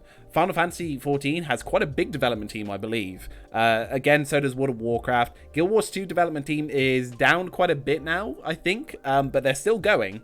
I think ArenaNet did have a bit of a bump in the road. We can play Star Wars if we do nothing but PvP Hutball. Oh yeah, Hutball. And then we can play Griffball in Halo Reach. Hey, you know what? The Starfighter stuff wasn't bad either. The Starfighter stuff wasn't awful. No, that was good. Stuff was quite nice. And although Dunkirk and others didn't like the rail shooter one either, I didn't mind that one. With the Starfighter one was better. Yeah, the on rails one was. Okay, here's the thing. Going off topic slightly. When it comes to Star Wars, yes, everyone loves the lightsaber battles. Everyone loves the Jedi, the Sith, and everything. And Sith through and through. But I am a massive fan, and my favorite part of Star Wars is the space battles, because they always manage to get them right. Some of the roughest parts of, if you take, for example, take away the dialogue from the opening scene of Revenge of the Sith, and it's an awesome scene. It looks good. There's a lot going on. It feels like a massive battle. Return of the Jedi has the battle above Endor, featuring obviously the Empire versus the Rebellion. There is not a single space sci-fi battle in any movie or TV series that has come as close to perfection as that scene.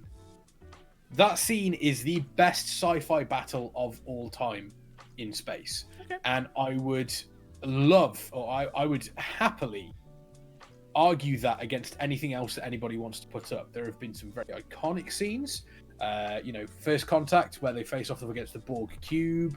There's been some fantastic scenes in, some of the other Star Wars films, like the Death Star Trench Run. There's been some other fantastic scenes in various different shows, like... I can't help but Dunkirk's face is extremely relevant in this situation. It's basically pulling at you right now. This is now a Star Wars podcast. No, we had some relevancy, but now you're going too deep down that rabbit hole. Pull up! Pull up! Opening of The Last Jedi. I think that was, But yes, going back to classic WoW. It's been very successful. There are really big gaps between them, though. And yeah, people are getting a little bored of it. But the same goes for retail WoW, same goes for Star Wars, same goes for Guild Wars, same goes for Final Fantasy and all the rest. It's just the nature of the beast, and it's going to happen. people will come, people will go. The lines of people playing will go like that for the eternity of classics. For the length of classics run. Yeah. And we'll see what happens at the end again, right? See, because everyone's like Classic Plus or Burning Crusade. At this point, I think they'd probably go Burning Crusade. I still won't care. They'll get, I still think they'll go that route, even though we'll get Shadowlands and we'll have that experience to now go back and level through them zones. Mm-hmm. I get that weird feeling because it's not just like leveling through the zones, right? When it's in Classic, in that version, it's actually you're there. That's your end game. So it's not the same thing. I don't think they'll do a Classic Plus. I would like them to, but at this point, I feel as though that might be a little bit too extreme. Yeah, I think they'll find it easier just to do Burning Crusade. It's a lot easier. Whether or not it's the right move, I don't know, because there's a lot of stuff about Burning Crusade. There's a lot of stuff about Burning Crusade that people have forgotten. There are a lot of things about Burning Crusade that people have forgotten and how bad it was. For example, Burning Crusade had the worst quest line or the worst quest in any Warcraft game ever. Was it the picking up the boar poop? It was picking up the tubers. The tubers quest line. The tubers. So there was a quest line in Shadowmoon Valley, which was part of the TBC is perfect. Wrong. So there was a quest line in Shadowmoon, part of the Cipher of Damnation quest line. Oh, I remember that one. You would have to protect. So there was an old man, and what you would have to do was he wanted X amount of tubers. Now, the way to get these tubers was you would lead a boar to a certain area, and you would protect this boar, and it would dig up a tuber for you. The problem was the entire area was inundated with rock flayers that would just, if they even looked at a boar, this boar would just fucking turn inside out and die. Like, this, if they just looked at a boar, the boar would go and just die. And it was the most frustrating thing ever, because it would happen at any point. You could literally just, you go, oh, okay, I've got a boar, I'll lead it to a spot, it's sniffing. Oops, its head has been pulled out of its ass by a rock flayer. Well, now I've got to go and do it all over again. The rock flayers themselves were pretty difficult. They were top level. They were level 70. And as a warrior, it was the worst experience I've ever had. I have never, ever been so frustrated with a quest in all of my life. And for the life of me, I cannot remember what this quest was called. But if they do Burning Crusade, and it is the same, I am not going near this quest line. It's terrific. You've now inspired me for a question for chat. What is the worst quest in World of Warcraft in any expansion that you remember doing? The worst quest ever. That was Kexman's, clearly. I don't remember mine. I hate that quest. I'll try and have a think about it, but I don't quite remember mine. The worst quest I've ever done. Do you want to know something funny? Go ahead. Is that quest has stuck with me for so long. Uh-huh. And one of the reasons for it is, during our initial demo of Essence of RP for Warcraft Radio, way back in the day, I still have that somewhere. One of the segments that we wanted to present was an RP segment where a character complained about a quest. And that was the one that we did. And when we submitted it to Total Biscuit, his feedback was, it's a good idea, but it doesn't really have enough traction. It gets a little bit confusing. And we did a second demo where we got rid of that, and then he was like, yeah, it's fantastic, let's get you on air. I remember... Kedaro. No, I can tell you exactly what Farseer... No, I know you said it. Fire. No, wait, what? Green Fire. Yeah, Green Fire quest. No, actually, you know what? That wasn't my worst quest. I found that. Oh no, that was no. I found it irritating but challenging. No, you found it irritating because you're doing it wrong. I was doing it wrong. Yeah, I was being a bad You're doing it warlock. wrong. I will never ever forget the whole thing. I can't of remember turning what I around did wrong. So what you were doing wrong is you weren't because you're meant to control the pit lord. That's one thing that you're supposed to do. Is either a pit lord or there's something you're supposed to control. I don't know. I don't play that trash class. There was something that you had to do, and there was you were just completely like it was. I was missing something, but I can't. It was a pivotal. It was a pivotal point. Yes. Of playing a warlock, and it was what was happening was you were getting to a certain point, and then you couldn't manage to get any further. Yeah, because the reason for it was because you were forgetting to rebind the pit lord. And I remember you complaining about it. Was that what it might have been that? Yeah, it could have been that actually. We were sat in Mumble, and I turned around to you, and I just went, "Are you remembering to re-summon the pit lord, or re whatever it is, the pit lord?" And there was a pause of about 5 seconds, and you went, "Be right back." And then 5 minutes later, you got Farseer has achieved the Green Fire achievement. I thought this is impossible. This stuff. Actually, no. I can tell you the worst quest now. I can tell you my worst quest. You reminded me. Worst quest? Because you said Care Darrow. The worst quest I've ever experienced was a bugged one. So during... Does that count? Yeah, it does to me. So there was a quest. During World of Warcraft Legion. You can go for 3 different artifacts in World of Warcraft Legion. I decided, because I'm a destruction warlock, I'm going for the Scepter of Sargeras. What a twat that I am. Because I, of course, went and chose the one which had a problem.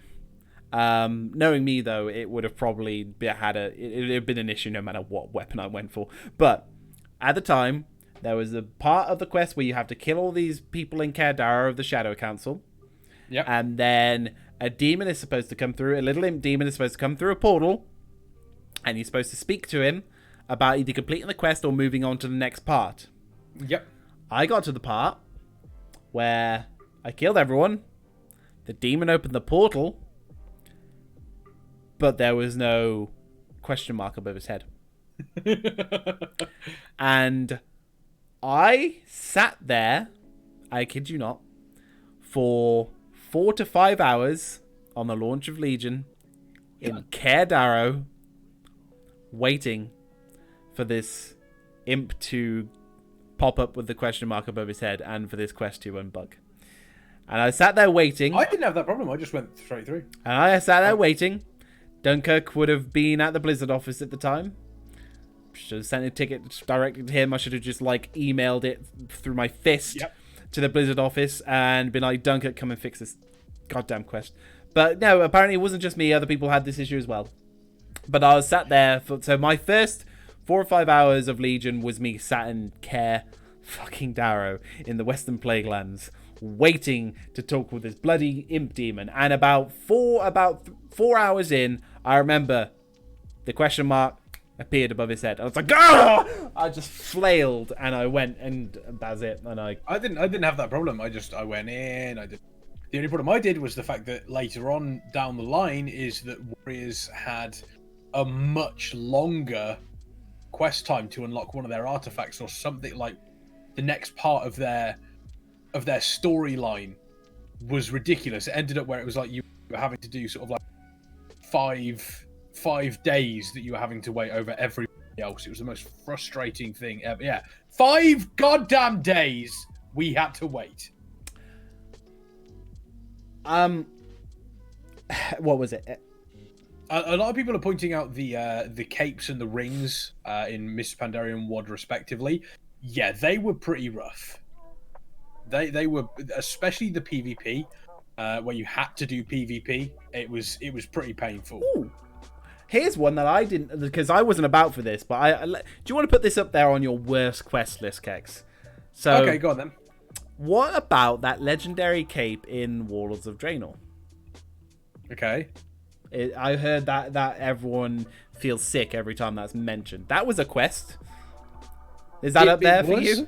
I mean, I did just mention that. The ring was what? The cape was Mr. Pandaria. Oh, right. That was a ring. Okay. Yes. See, I didn't play it. I wasn't there. So Yeah, So the ring was cape. pretty The cape. I can't remember which one was more difficult. I would probably say, out of the two, that the cape was easy. Well, the cape had more frustrating quests, yes, because you had to take part in PvP.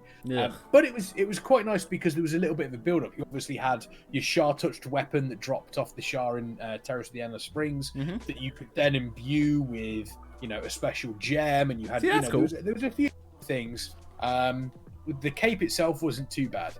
The ring in WoD was worse on quite a few levels because it tied in with a garrison as well. Oh. Obviously, But you don't have to do your garrison. No, it's one of those where technically you don't have to do the garrison, but you had to do the garrison. I'm technically correct in that you don't have to do the garrison, which is the best kind of correct. Technically. It was a lot more frustrating. It may not have had the same frustrating quests, but it was much, much more frustrating to actually get that ring in the end. Yeah, I think the cape was more annoying, more PvP, but I would say that the ring was more frustrating because of the fact it was inherently tied to the garrison. Okay. Okay. I mean, obviously you do unlock your garrison. You have to unlock your garrison, but you don't have to interact with the garrison, is what I'm saying. You may have to pop back to get a breadcrumb quest to lead onto a different zone, but as a general rule, you don't have to go and do your garrison missions. It's not something you have to. Yeah. So I'm distracted by a cat. No, it's my cat. Show us the cat. Oh, she's flopped on the floor now. Oh no, Show us the cat. Come here. I've already shown her on stream before. Come here, you. Don't flop. She's trying to flop as a defensive mechanism to stop me from picking her up. It sort of works. There we go. Oh, the fact that the cat's black as well. If you put the cat up into the black, all we will see is eyes.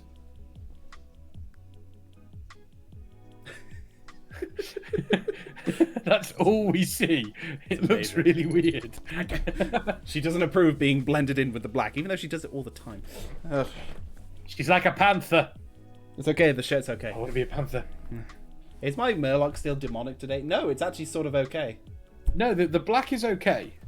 That's okay. The black is too bad. I'll keep that in mind for the future. Yeah. Go with a black background. Sneak 100. Yeah, that's exactly what it is. Yeah, no, she bloody is. Actually, no. Actually, because of black background, if you take off your headset, it would look like you have half a head.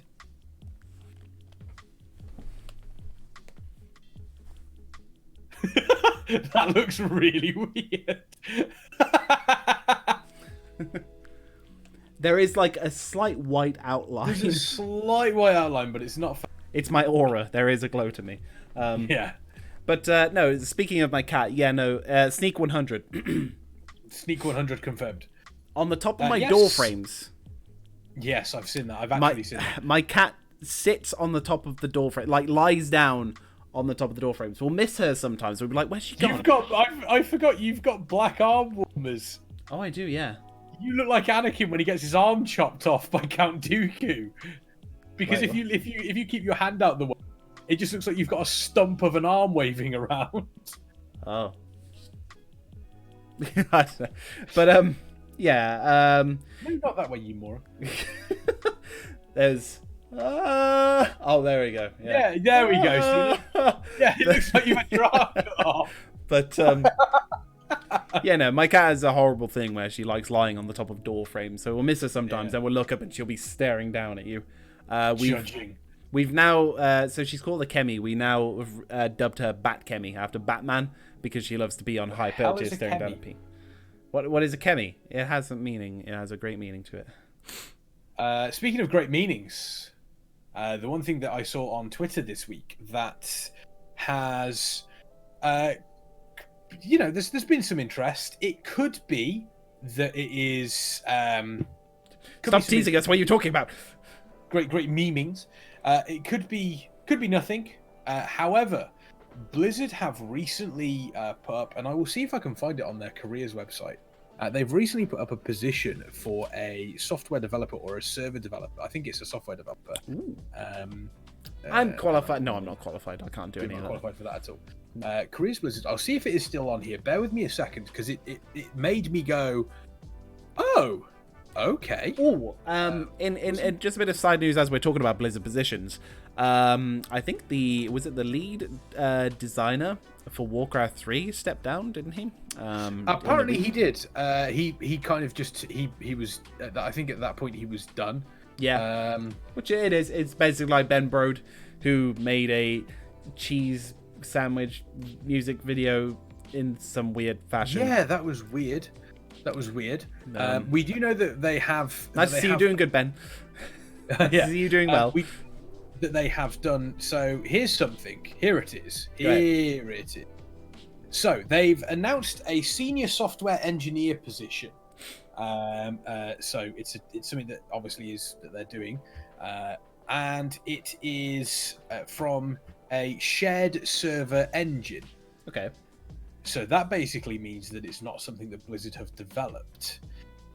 You are going to be, you're going to be doing server programming. You're going to be doing a lot of various different things, writing code, all that sort of stuff. The one interesting thing is that it mentions that this is an unannounced project. So this is something that we don't know anything about as of yet. Okay. And one of the things that it points out when it asked about it is, you're looking for features and stuff like that. So they want someone who has experience in Unity development and in Android and iOS development. Oh no! No! But that is not all. One thing that they're asking for is people that also have, people that have experience with the Unreal Engine as well. So that's quite interesting. This could potentially be something that they are looking at doing for consoles, potentially. We know for a fact, the one thing that they have... Blizzard breaking back into the console market? Well, they're asking for people who have experience with Unreal Engine, people who have experience with mobile engines. They're saying here, able to work full-time hours for 11 to 12 weeks at the Blizzard office indicated in this job posting between May 2020 to August 2020 or June 2020 to September 2020. This is something that is... this one is an internship, but it's still interesting. Yeah. That they are asking for someone who has experience or wants to learn more about a shared game engine around this sort of time frame. And it's all for an unannounced project. Does this mean we're going to be seeing something at this con next year of an announcement? We know that Tom Chilton has been working on P. We know that this is a thing. Okay. Is this something that we could potentially see announced at that point? So, first of all, Mago, yes, Diablo 4. Oh, Diablo 4 is on console. So Diablo 3 was as well, I believe, on the PlayStation. Yes, PlayStation. Okay. And Overwatch is obviously on the Nintendo Switch as well. Was it just the Switch it was on for consoles? Which one? Overwatch? Yeah. No, it was on PS4 and Xbox. Oh, okay. So, yeah. Okay. So, I don't think there was anything else, though, because obviously World of Warcraft ain't, StarCraft ain't, Hearthstone ain't. StarCraft was technically on the N64. Okay, fair enough. But aside from Diablo and Overwatch, would you consider them breaking into the console market? I suppose you could. It depends. It depends what they've... Now, we know is Activision is the literal fucking devil and can piss right off. We'll safely say it on the show. We don't care. Yeah. The sooner Blizzard can split apart from Activision, the happier. It was a sad day when they joined. It does open up a lot of gates for Blizzard. Now, one thing that was interesting to note in I don't know whether you saw the Path of Exile. Obviously, they announced a thing for Path of Exile. It's doing well. Still doing well, Path of Exile. Yeah, it's still doing well. Still doing very well. Still very popular. And obviously, a lot of the people that created Path of Exile were old Diablo developers. There was an interview with them where they were asking, what do you think of the Blizzard stuff? And they made a very interesting point, is they said, well, we don't really think much of it because the Blizzard that we knew are completely gone. And it's because of their own success is, yes, while everyone loves to remember Blizzard as a company that is, that was for the people, that was a small company, a tight knit team of, developers and everything like that, which it was, and it still is. Let's be fair. There's a lot of people that have been with that company for a long time. Now they're a global phenomenon. And it's because of their own success, the success of StarCraft, World of Warcraft, Diablo, Overwatch. They're a much bigger company than they were before. Yeah. And, they even stated that Blizzard had absolutely no way that they could realistically get out of that Blitzchung situation without angering some people. Yep. So, and without potentially tarnishing their own sort of like legacy. So again, as I mentioned before, that whole situation has died down a lot now, hasn't it? Really?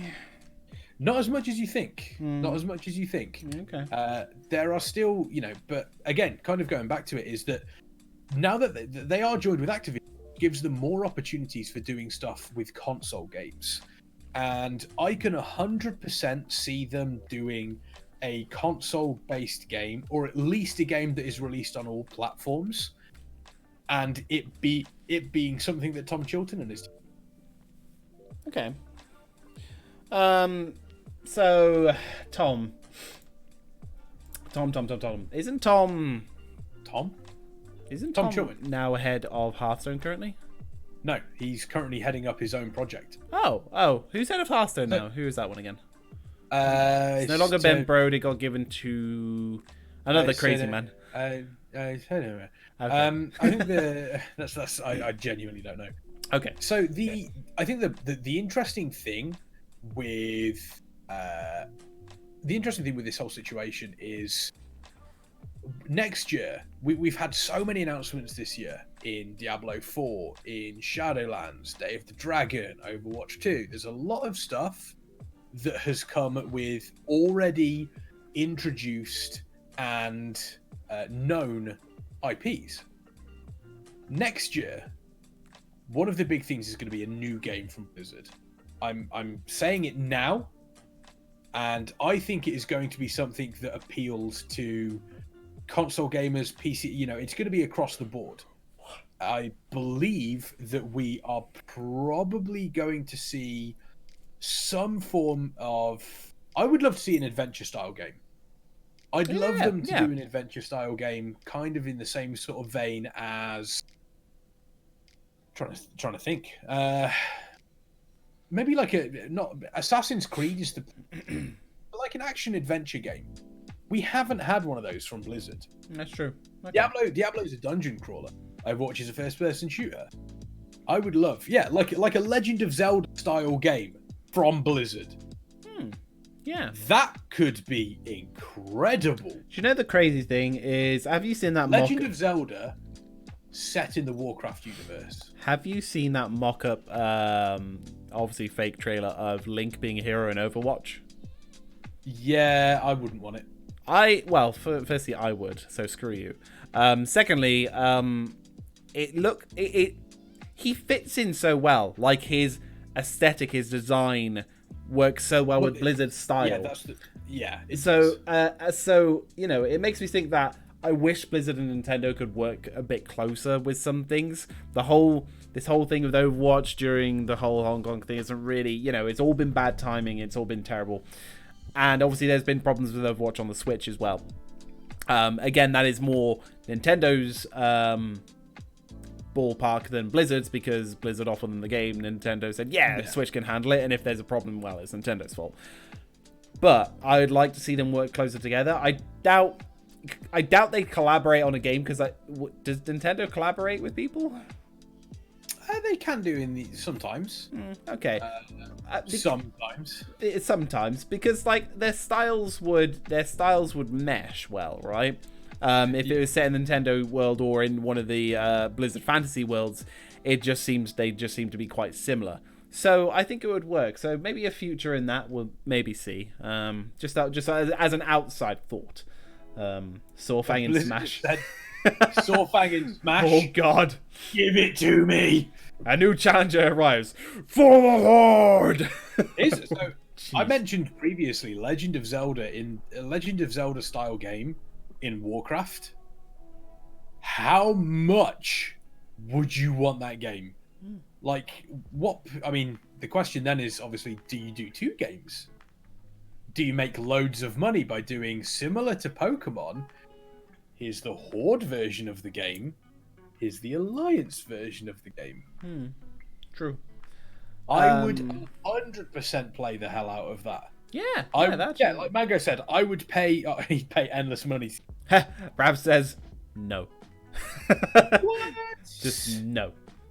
But so Reinhardt and Smash. Oh my God, Mango. Kaio, I love you, Kaio. But your message is you're like the new the new what was Rena. the name of that? Yeah, you're like the new Rena. And ironically, Rena is in the chat.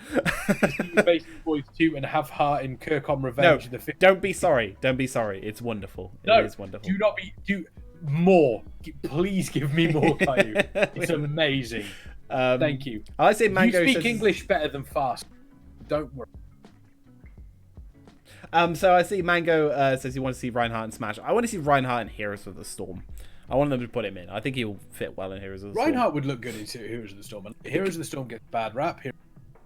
Game. I love Heroes of the Storm. And I don't care what anybody says. So all we got from there was Heroes of the Storm gets a bad rap. Game. Heroes of the Storm gets a bad rap. Heroes of the Storm is a good game. I swear I'm getting censored by somebody. Do you know what? You might need to disable Chrome's access on this program that we're using to your mic and whatever, because if we're using Discord, but you're also on that, maybe that's interrupting it. Maybe that's it. Maybe disable this access to it. Yeah. So let's see. So what did Kyo say? I didn't read. How nice to see you, Two Faces boys, and have our revenge in the 15 years of PvP growing nuts. I mean, I love to see our faces on here too. I mean, Dunkirk is here, frozen in time. He's frozen in time currently. Thank you for joining us, Kaio. Thank you. I would definitely enjoy a Zelda-style adventure, like open-world adventure game from Blizzard. I feel that they would really do that justice. The art would be phenomenal. Oh yeah, because the music. Oh god, I don't know how to say his name. Ixor. Is that what? Ixor. Okay, thank you. I just had to... There's an N there. Ixorn. Oh, okay. I just had to blurb. Sorry. Well, the bonus campaign for the Frozen Throne, the founding of Orgrimmar, was the most Zelda-like we've seen so far. I enjoyed that. I like that because it was like Thrall going, Rexar, we need shit. Go out and get shit. And Rexar was like, yeah, sure. Come on, Misha. And then you did. And Misha, no. Misha, no. And that was quite a fun little side thing. That was. I would enjoy to see that. So, do we think so? But putting it to Twitch chat, do you think we are going to see something like? It's a very dangerous game. Would we see an adventure game in the style of Legend of Zelda for a new IP, or do you think it will be something that? Do you think it is something that Blizzard will have already done before? Will it be like a new FPS or a new RTS? Is it going to be a new RTS? Is it going to be a new StarCraft? Trying to guess Blizzard's next game is really, really hard. Unless it was this year's BlizzCon, in which case Shadowlands was leaked, Overwatch 2 was leaked. Yeah. Jeff Kaplan was ripping apart his phone like the Helm of Domination. So like I said before, this year has been the year of announcements, and oh boy, the announcements did they come. Next year is going to be the year of content. It's going to be, this is the next patch for WoW. This is the next big thing for Hearthstone. These are like the 3 new heroes for Heroes of the Storm. This is the next like 1 or 2 new heroes for Overwatch. Heroes of the Storm, as we've already established, is a dead game that everybody still enjoys to play. Yeah, it is a dead game. I don't play it. Who plays? Who plays? Well, you try and play it, but then you miss. No, that was established to be Mango's fault. I had them lined up, and Mango pulled them with his ability as Alarak out of my ult. I do not take responsibility for that. Mango pulled them out of my ult. Bad move, Mangoes. Bad You move. missed. It's been. I've had a team of analysts go over that. I've got my art team and my analyst team. They went over it and they watched it as you pull them out of my ult. It's been proven. You're guilty. Ixorn, an XCOM style game in the StarCraft universe. That would work. That could be cool. That could be very cool. Yeah, that would work. Dunkirk looks disappointed. Yeah, he definitely. I sort of. God, I can't process it. So I like Shadowrun. So if you guys have ever played Shadowrun, it's pretty much like XCOM in a way, where it's turn-based. It's got like. Shadowrun? Yeah. Isn't Shadowrun the one which is the first-person thing with the blades? No. Shadowrun is like. I don't know what you're thinking of. Shadowrun is a top-down cyberpunk, future cyberpunk sort of thing where there's fantasy orcs, magic technology, and what have you. That trash game. Anyway, it's actually really well. It's actually really well received. Screw you. But I've played that and I enjoyed it. However, XCOM and others that are of a very similar style, I'm sort of not too fond of. So it would work, but it's probably not something I play. Yeah, I don't know. I'm more interested. I'm more interested. I've seen a comment obviously saying earlier on, and again, I want to know what Twitch feels. How Twitch feels.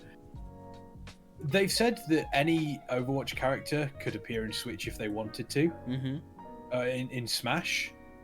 Which character for you, Farseer, would you include in Smash? From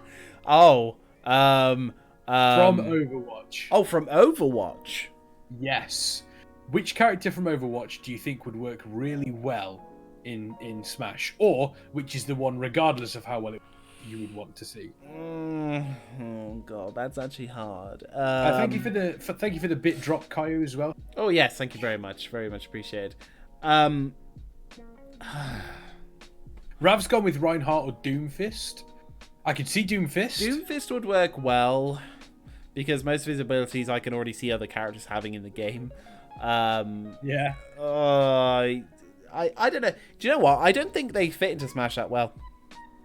I don't think that in terms of, I don't think they bring anything new that Smash hasn't already got. Or if they are new, it is only a little bit new. So it's really difficult for me to say. Roadhog, maybe. I like Ixorn's idea. Illidan skin Genji, so we're covering 2 IPs at once. Oh dear. I quite like that one. I would also like to. I think if they were to expand it out to any sort of like Blizzard IP, there's definitely a lot. Diablo would be cool. I mean, he would essentially be a reskin of King Bowser. Yeah, pretty much. Yeah, could do. But yeah. He'd look cool. Yeah, he would look cool. That's true. They could, I think it might be difficult to include stuff outside of maybe 1 or 2. Outside of what could work. Maybe. It's difficult, right? It's sort of hard. It's hard for me to see them in that setting. I mean, Mango says, but Smash has Bayonetta, Terry Bogard, Ken don't make sense are in. Yeah, but people like Ken Ryu, Bayonetta fit a little bit better, I feel. Yeah. I think if you were to all of a sudden include someone like Thrall, it would look a bit odd. But at the same time, I think that's the beauty of Smash Brothers, really, isn't it? What was the other thing I had on my mind there? Nobody wants to know. We were saying about they look odd in there, yeah, but who is it that I had in mind? I don't know. I had someone in mind and I completely blanked. It's gone. Overwatch does work though. It also works the other way. I would love to see all do it the other way around. So you've got the Overwatch team and Samus, like just a complete removal of any. Oh god, her Q would literally be like Moira's ult, but like expanded about that much across the battlefield. Exactly. That would be amazing. Cannon. Or having instead of having Diablo in Heroes of the Storm, you have Bowser.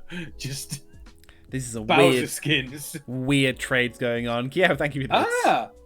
Ixorn, The Lost Vikings would be fun in Smash. They'd be like the ice climbers. Oh god, except there's 3. Yes! Oh jeez. Yeah, maybe they would work. Yeah, maybe they would work. Also, that was the idea I had when you was talking about Blizzard making a new game.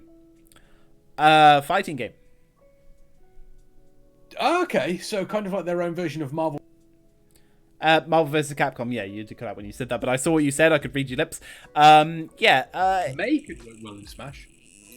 Yeah, so their own fighting game I think could work because they have like a mock-up thing of that in Overwatch, right? In the arcade. Yes, they do. I think it would work.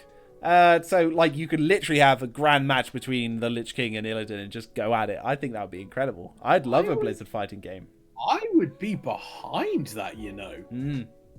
That would be funky. Also, they absolutely bloody love their esports. Like Blizzard, oh god, do they love esports? That's esport material right there. Apparently, the fighting games. Sam was first choice instead of Hops. Right, fighting. So Heroes of the Storm. Oh, the fighting game. Ah, there you go. I would go. Yeah, I would play that. I'd play the hell out of that. Yeah. I mean, I don't like fighting games, but I'd play the hell out of it. This man bought Dragon Ball Fighters and got very angry with it, which I was surprised that he did so quick, considering how much of a fan he is of the Dragon Ball series. I think it was of it just. I don't know. I'm not a fan of fighting games. Huge fan of like, oh, shit, down quarter circle B. No, not for me. No, thank you. Yeah. DBZ. If it wasn't for that, I would play all of DBZ Fighters. Okay. But yeah, it is great, but it's not for me. That's fine. That's fine. If fighting game, then please a hard Harvard combat. Yes, give me fatality. Yes, give me all of that. They'll have soft fatalities in a Blizzard way to keep the rating down. I want to see Bane charging at someone, piercing them through their face with his horn, and then I don't know what I love the idea. Throw smashing Garrosh's face into a pulp. No. Can you imagine like it just a lot more bloody and gruesome just for the scene of you left me to pick up your pieces, but there's just blood and guts everywhere. Everything flying out. I was like, oh god. You failed me onto a spike. Yeah. That would be amazing. Oh god, it can give me so hard bloody. R Blizzard now. Put the Diablo team on the fatalities. They'll do it justice. Yeah. Those boys are dark. I'd love it. But yeah, we are coming to the end of the show. So let's wrap up. Let's see what we got. Have you seen the Mandalorian yet? You keep asking me that. I've literally been at work constantly since you last asked me. Oh right, and I've seen the Mandalorian. But you saw it before the work. No, I didn't. Yeah. Don't you lie to me, Kexman. No, Mandalorian is fantastic. Fighting a Sylvanas would be. There's a lot of things I can do with it. It's all good. I should leave you to wrap up. Yes. Anyway, guys, thank you for joining us for the show today. I know we've kind of gone off a little bit of Warcraft subjects, but that's what me and Kex do. We kind of go on to relevant different subjects. If you like what we do here on Warcraft Radio, we're not the only show that goes on the week. We have tomorrow. Oh my god, we have the premiere of Saturday Nights with Athelis. The premiere. Oh, is it the premiere? If it was already a show way back when. It's the Twitch premiere of Saturday Nights with Athelis. Premiere of Saturday Nights with Athelis. Yes, it's going to be great fun. That's going to be happening tomorrow. We also have on Sundays, I believe, Heart of Azeroth with Athelis and Mango currently, who talk about all things latest Warcraft, have a different perspective from myself and Kex. And on Wednesdays... They talk about it, we argue there's a difference. Yeah, that's very true. And on Wednesdays, we have the Warforged with Pride. I encourage you to watch Warforged as well with Pride, because it is really, really fun. Poor boy does have some technical issues, but that is because of where he lives in the connection is terrible. Louisiana. Hey, Mayor! But he does his awful best to bring a good show. And he really does. If you want to play Warcraft 3, if you're on the beta right now, after the show, he's always inviting people in to play with him on stream. So if you want to harness your skills, the Night Elves are now in as well, I believe, on Reforge. So yeah, go and play.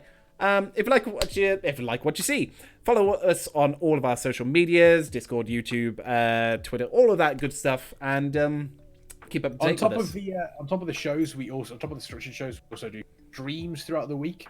Yes, we do. Streaming various different things: Heroes of the Storm, Hearthstone, Warcraft. You don't want to miss out on those, so clicking the follow button helps out massively. Yep. And I don't want to kind of tease anything, but I'm going to. There's some big stuff coming up. Some big stuff going on. We've got some big stuff. This is the biggest trade deal in the world of trade. No. We've got some big stuff coming up in the next couple of weeks. So keep your ears and eyes open. Yep. Because you are not going to want to miss what we have coming up. Okie dokie. Yeah, sorry, some weird sounds from outside. But yes, it's gonna be fantastic. It's really good. And hope you guys stick around. If you ever want to play games or whatever, and we're free in the Discord, just pop in, just poke us, just give us a poke. Say hello. Yeah, we're always up for playing games, especially if we're playing Heroes of the Storm. It's always fun. But anyway, before we drag on, I do need help. But before we drag on too much, I've been Farseer. I've been Kexman. And this has been You Think You Do, But You Don't for this week. We will see you again next week. More than likely, you'll see Kexman during the week on some streams. But yeah, until then.